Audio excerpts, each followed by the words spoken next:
What you're looking at here is my late 60s Rogers Dynasonic snare. This particular snare drum is chrome over brass, and as you can see, what makes this snare drum so unique is the famous snare bridge over here, which holds the snare. And let me see if I can lower the snare here, right here. And what this does is it just presses against the head very lightly. So the design of this drum makes it very sensitive. So I'm going to put up the snares again. And you have two adjustments over here.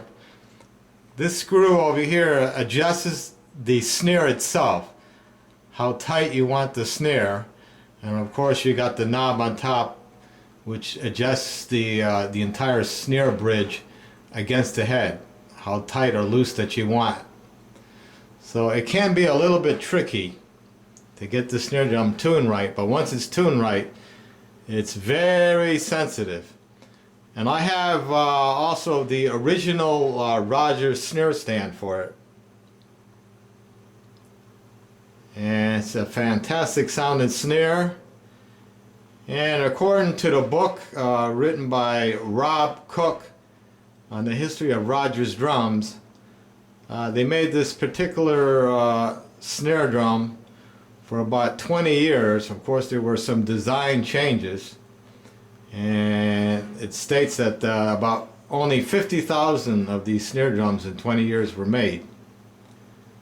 So if you can find one, try to pick one up, because it's getting rare to try to find one of these.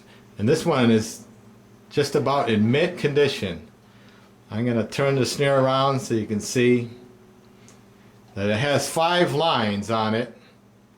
The original ones had 7 lines, but the later models came with 5, and it has like one of the first to have a die cast snare butt in the back here.